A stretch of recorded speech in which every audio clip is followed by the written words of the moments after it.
Hi everyone! Hello. Welcome to Fit Chicks Chat. I'm Amanda Quinn. And I'm Laura Jackson.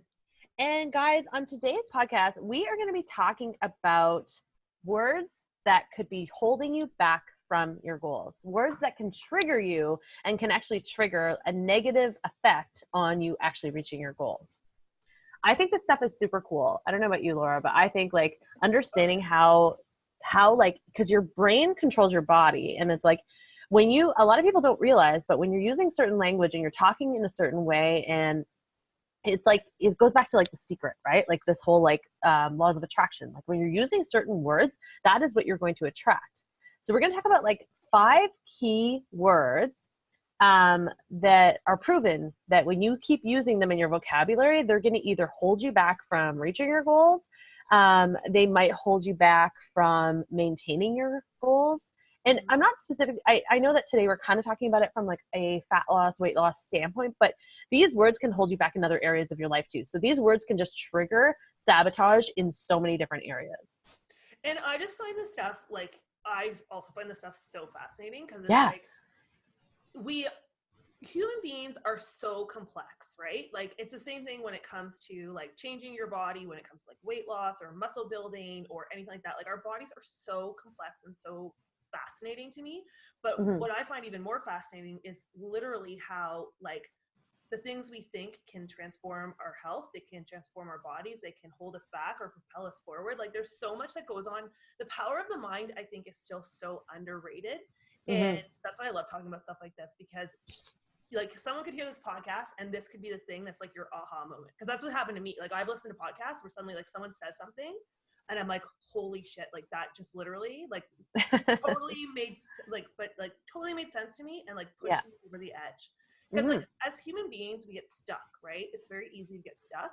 And we get stuck because of fear. We get stuck because it's where we're comfortable. And like, we don't realize that if we can get over that hump or start to change certain things in our life to push us forward, what there is on the other side.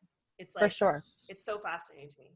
Yeah, no, for sure. And sometimes it literally is just like the language that you're using for yourself, and internal and external, right? And so the words that we're going to share with you today. So this comes from Nisa Goldberg. She's an MD, a cardiologist, and director of John H. Tisch Center for Women's Health in New York.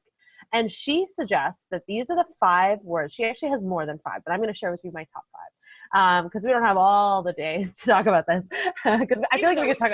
No, like I found an article the other day that was like 500 words that could be triggering. I was like, oh my gosh, that's too much. I can't get into that. So we're gonna go with 5 for today. Baby steps. We're gonna go with 5 today. These are the 5 words that can hold you back from reaching your goals. So again, keep in mind, this could be this is all about switching your mindset and switching the vocabulary that you're using, whether it's weight loss, whether it's maintenance, whether it's literally just, some of these words can also be just in productivity in your life or just propelling you forward in any way. So obviously the first one is more specific around weight loss. And so the 5 words are, the number 1 word is using the word overweight. The second word is using the word failure. We're going to dive into them in a second, but the second word is using the word failure. The third one is the word binge. The fourth is the word I can't. So it's 2 words actually, but I can't. And then the 5th is actually the word routine. And so we're going to talk about them each like a little bit. Definitely a trigger word for me. I'm like, ew, routine. Ew. Right? No, but it's like, it's interesting because these words all, they will all trigger you in a different way. So the first word, so overweight, they say that when you use the word overweight, whether you are someone who is looking to lose weight, or even if you are someone who is at the not proper, but like the recommended, I guess, weight category for your height and your age and everything else, and your gender, etc. Like if you're in this range, then, and you still use this word overweight, what they found is that when you use that word, it actually forces you don't treat your body with the same respect that you would if you just eliminated that word. So when you eliminate the word overweight and you just are going on like, I'm healthy, I'm strong. And even if you are someone who is on a weight loss journey or a fat loss journey, even if you're just like, I'm healthy, I'm strong, and I'm moving towards my goals, and you keep it in that mindset as opposed to, I'm overweight, I can't lose weight, I'm overweight, and you constantly are throwing that word around, you will end up just actually treating your body with a little bit less respect than it deserves, which is very interesting to me. Well, yeah, because I mean, also it goes back to that what you said earlier about the secret, right? The whole thing with the laws of attraction. Yeah.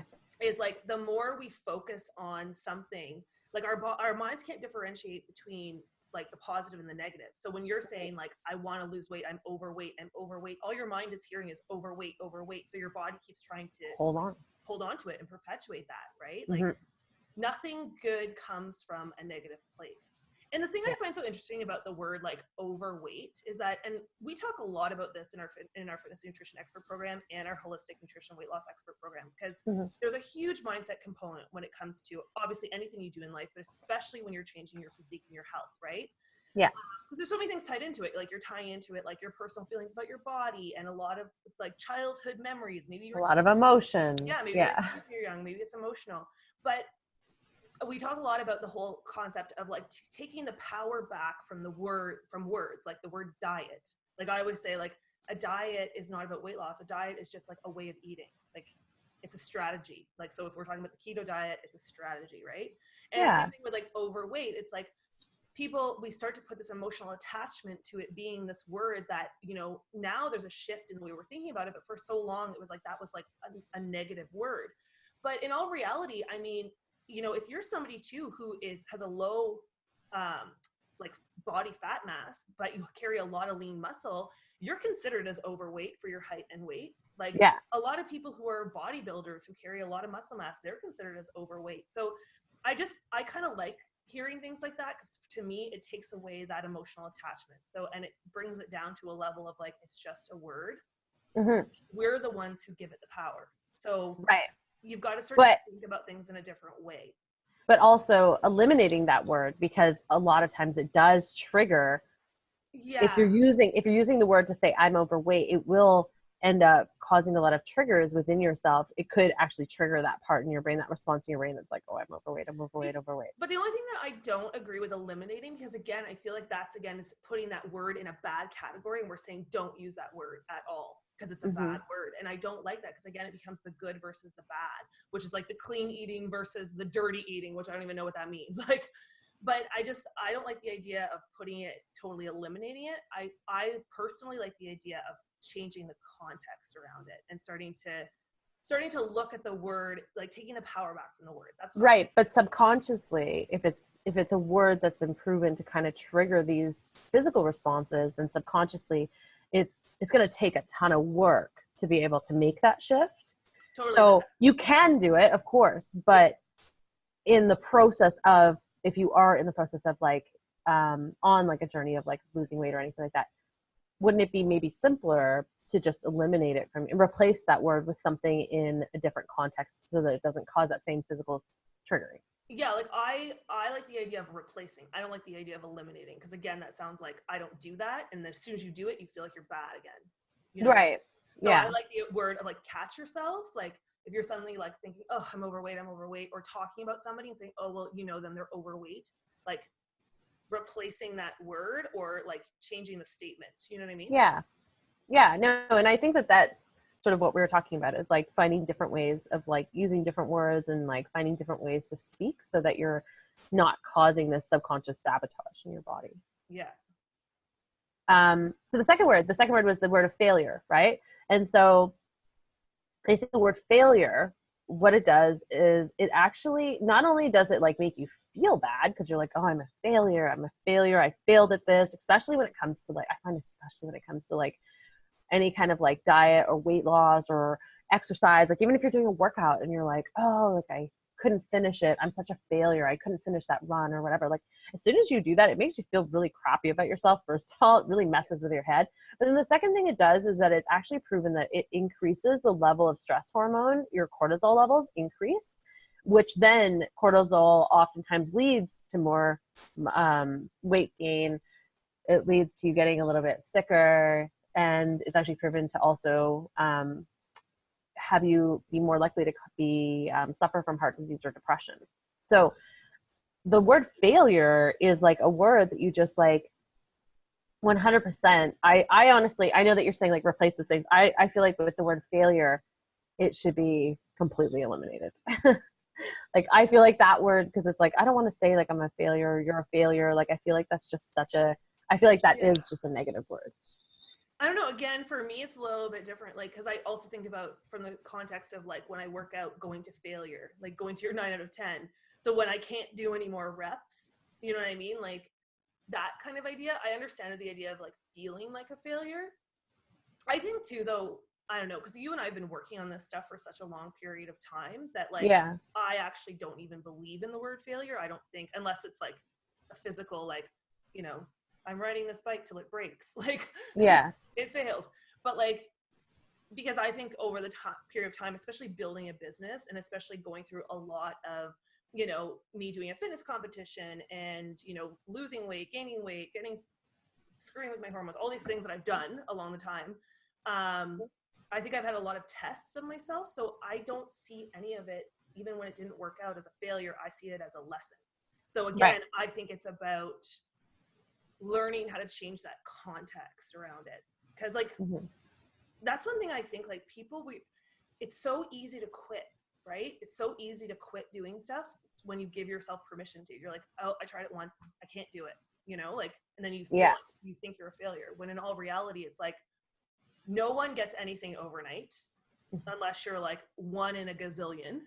Yeah. It just looks like it might happen overnight. Like, there's a lot of work that goes into stuff, and just knowing that every time, like, just that's the one thing I always think, every time I fail at something or something doesn't work the way I wanted it to, I just try to look at it like, okay, what's the lesson here, and do I need to just get a new strategy? Right. And same thing with a diet. Like, if you're doing a diet or you're doing a workout program and it's not working for you at all, and you feel like you're totally sucking at it, instead of being like, I can't do this, I'm not going to work out at all, just think, maybe this is like, what's the lesson here? Maybe this program isn't for me. Maybe I need to find one that's more conducive to my lifestyle.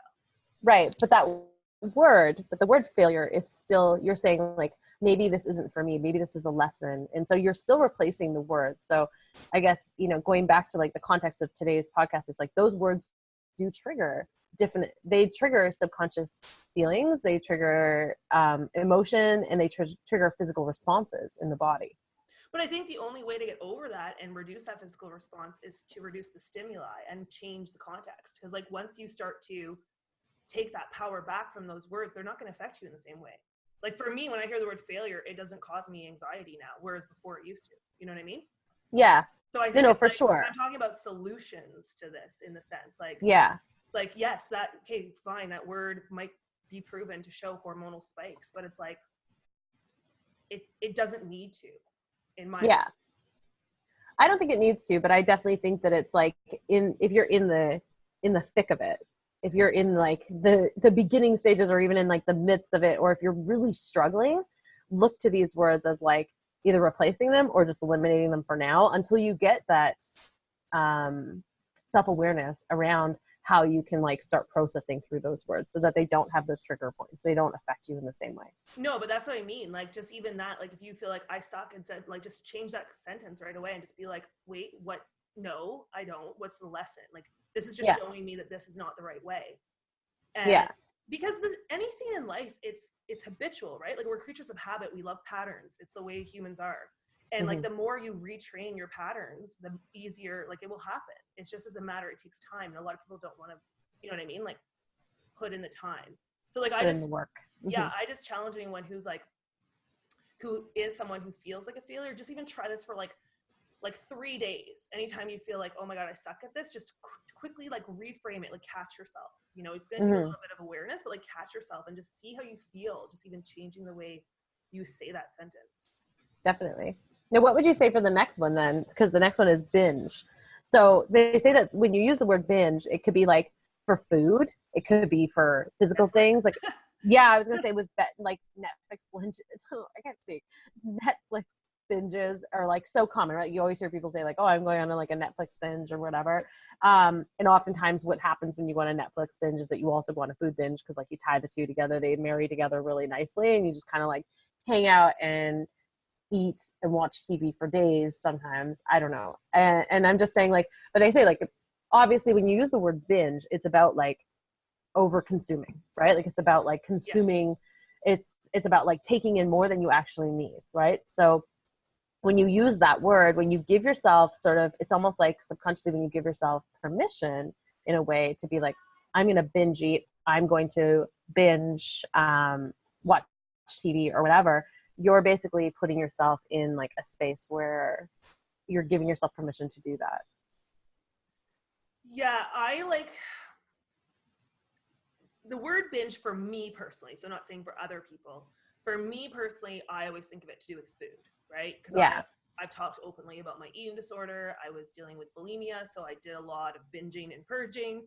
So for me, I always think of like, yeah, it's that feeling of being kind of out of control and being completely like, you kind of, put one foot into the bad behavior, and next thing you know, you're down the rabbit hole of like eating 10 packs of cookies or like watching 10 shows in a row, which I personally think is not good for anything in life. Like I think everything, if you binge with anything, right? Like whether it be food or drugs or TV or people, Yeah. it also becomes a really bad habit. And it starts to build up these weird relationships with yourself, because you start to think, okay, I'm going to be good, and then I'm going to be bad, quote unquote bad, and then I'm going to binge in my bad time and not feel guilty about it because I'm going to make up for it. It just becomes like a bad mental cycle, right? Totally. So it's like the same thing. I like, instead of, eating the whole cake, have a piece of cake. Like instead of having, or giving yourself permission to have that stuff, or, instead of watching 10 episodes in a row of a show, save them for like, one a night. Of course, we're human. Everyone's gonna, like, we just came off Canadian Thanksgiving. Like, I ate a ton of food, you know what I mean? But the difference too is, whereas a long time ago, that would have actually sent me into a spiral. But now, not so much, because I've kind of learned these habits over time. Of course. I don't know. I think for me, it's not really a trigger word, but I can see how for other people it could be, because it's almost like giving you permission, right? Like that's what I said. Yeah. It's like, it's a word of like, it's almost like you're giving yourself permission to just be like, okay, I'm going to sit here for 2 days straight and watch TV. And if that's what you want to do, if like that's something that you really need in your life right now, go for it. Right. Like by all means, like all the power to you. But using that word, I'm going to Instagram us while we're doing this. Using that word in particular will actually cause you to give yourself that permission to like, it almost is like, no, well, this is what I'm doing now. And like, I'm not going to get up and move because I'm binge watching this show. I don't know. It's weird. It's like a weird sort of, it'll definitely trigger a different process in your brain. Now, this is the one that I find so interesting, is the next one, which is I can't. So they say that when you say the word I can't, what you're actually doing is you're basically giving yourself, you're implying that it's an external restraint. So by saying I can't, it's like I am not allowed, and you feel disempowered, and you feel like it's something that is like you have no choice in the matter. And when you get into that mindset, immediately, what do you want to do? Rebel, right? Like that's like, it's like human nature. Like as soon as we say, I can't eat that, I can't. Yeah, all you think about is it. You're like, I can't eat these Doritos, and you're like, where are those freaking Doritos? I know they're in here somewhere. It's all you think about. You're like, it's all I think about. Like whenever I was always, I used to think about like eating, like I was like, okay, I'm not going to eat bread anymore. I can't eat bread anymore because it's going to be so bad for me. Like this is back in the day when I was super weird about my food habits and stuff. But I would think about that and then all day long, I'd just be like, I just want a sandwich. I want a sandwich so bad. And it's all I could think about, right? Because it's like, in subconsciously, what you've done is you've created this like restraint against yourself, and you want to fight against it. You want to rebel against it. So what they say is, instead of using the word I can't, can you use the word I don't? Because when you say I don't, oh, I don't eat that, or I don't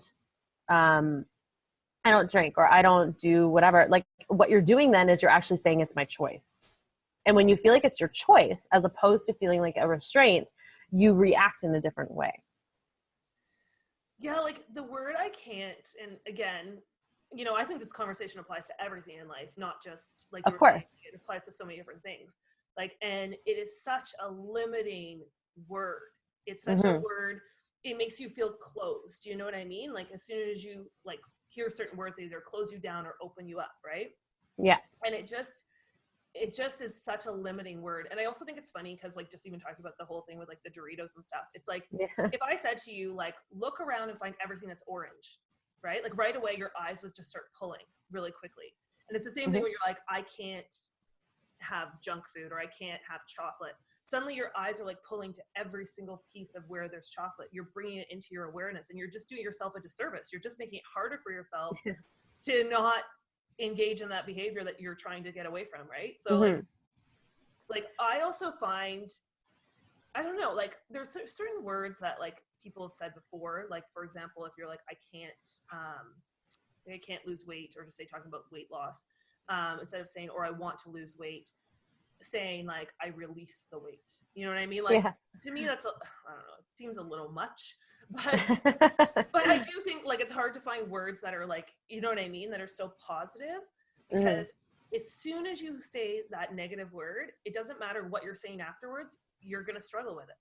Like, there's no positivity that can come by saying anything limiting to yourself. So it's like, well, it's interesting too, because there's a solution that was suggested that it's actually not the word can't, it's actually the word I that causes the biggest subconscious issues. Because when you're saying I, it's like you're saying I can't, as soon as you switch that I to you.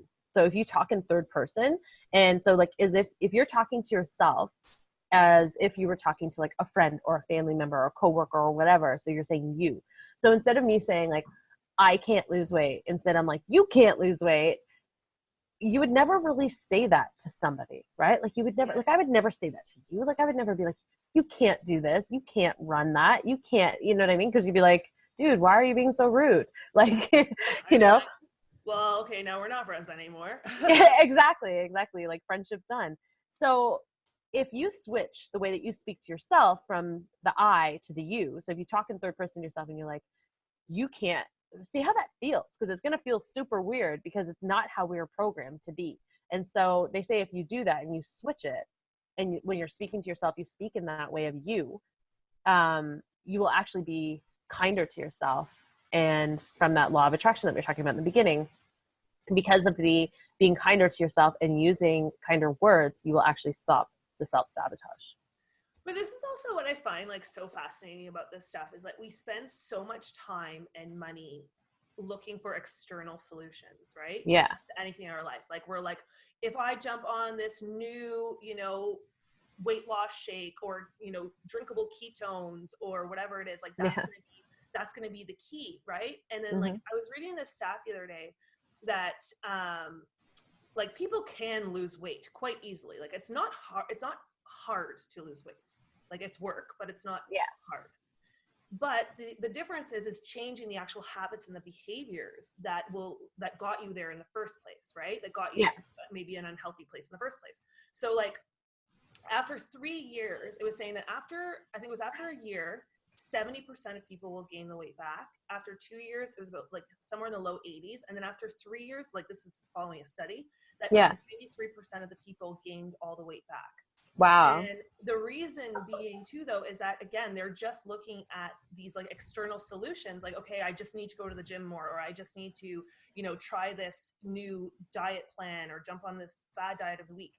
But they don't look at inside and doing this kind of work that we're talking about. Like literally looking at switching the way you think, the way you speak, the way, the context of the words you use, the power of the words you give them. Because most people, like, this is the one thing I think in health and fitness that is not talked about enough, because it's not sexy, right? Like it doesn't sell as quickly as like a quick fix, right? Yeah. Like mindset like a magic pill or whatever. It's like, but the truth is, like what you're saying, if you don't change the way that you look at things and the way that you think and the way that you approach things, and you're just trying to like pile on extra habits, you're just piling on more crap for you to do. But then eventually you're going to stop doing those things, or you're going to get overwhelmed with them or whatever. But the mindset part, the inside part hasn't changed.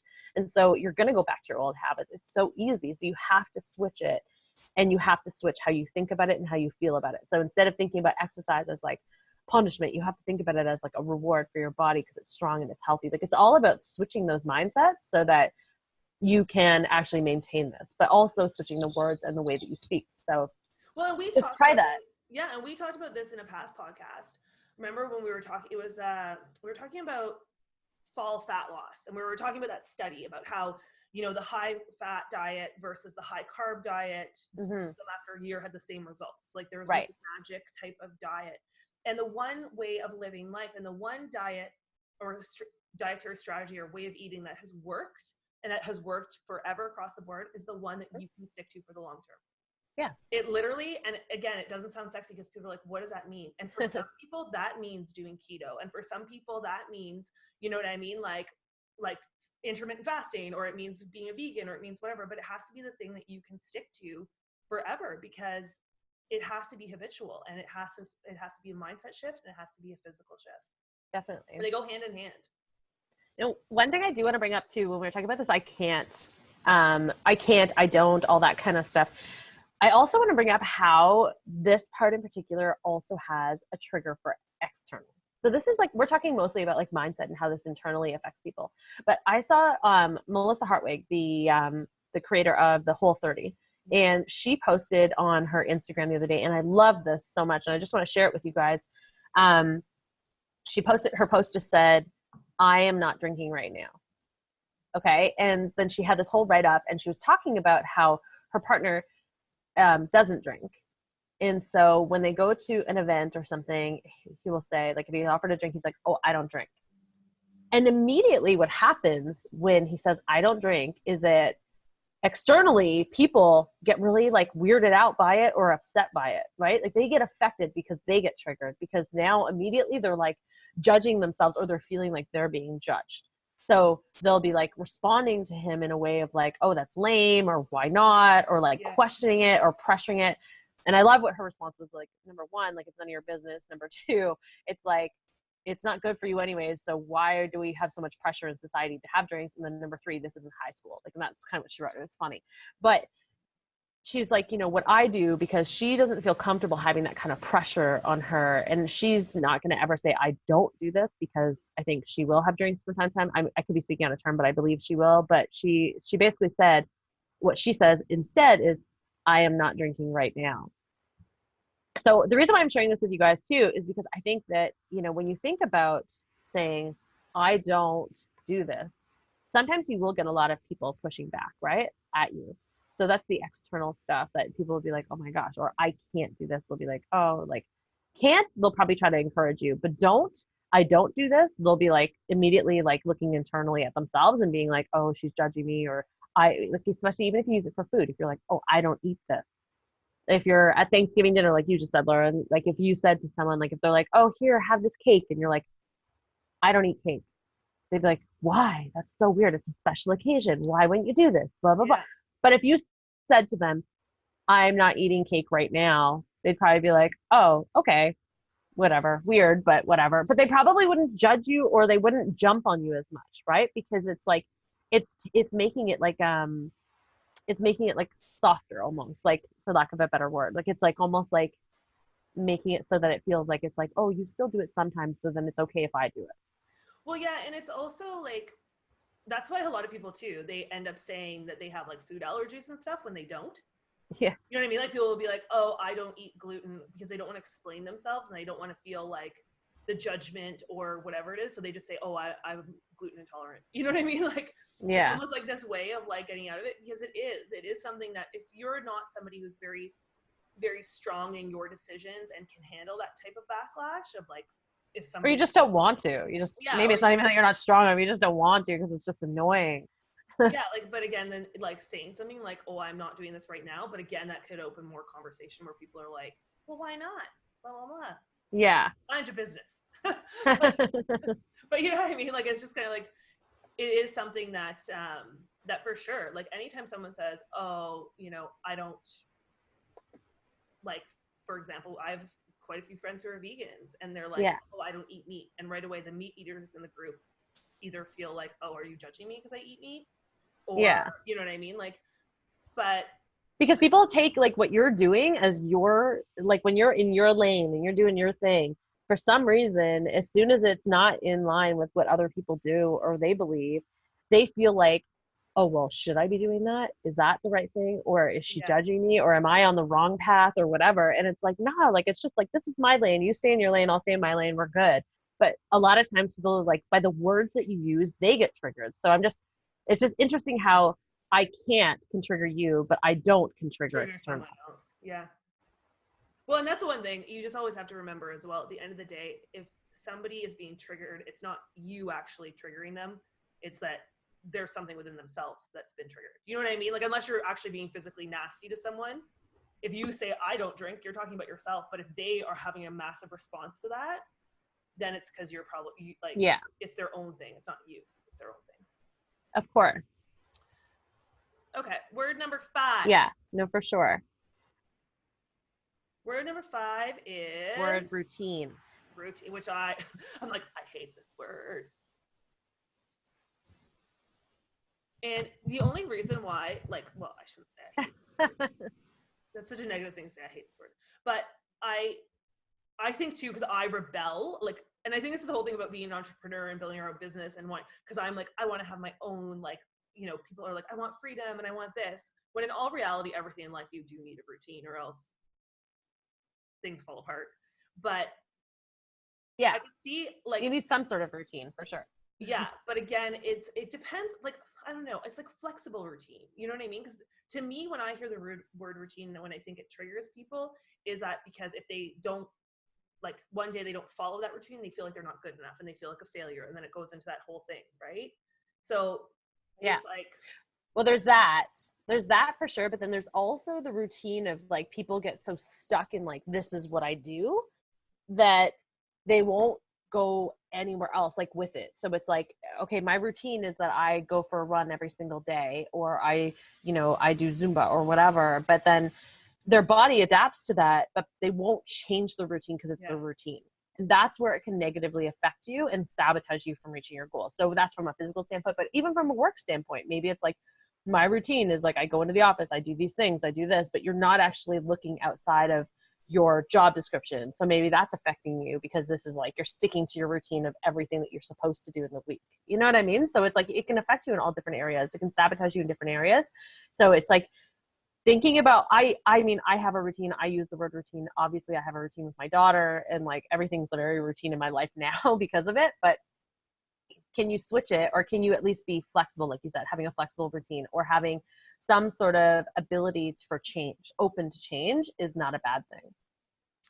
oh yeah, I think that's one of the biggest skill sets that you can have in life is being adaptable and open to change, because life is never Mm-hmm. static, right? It's always changing and it throws you Yeah. things, and if you can't kind of roll with the punches sometimes, it's going to be really, really challenging.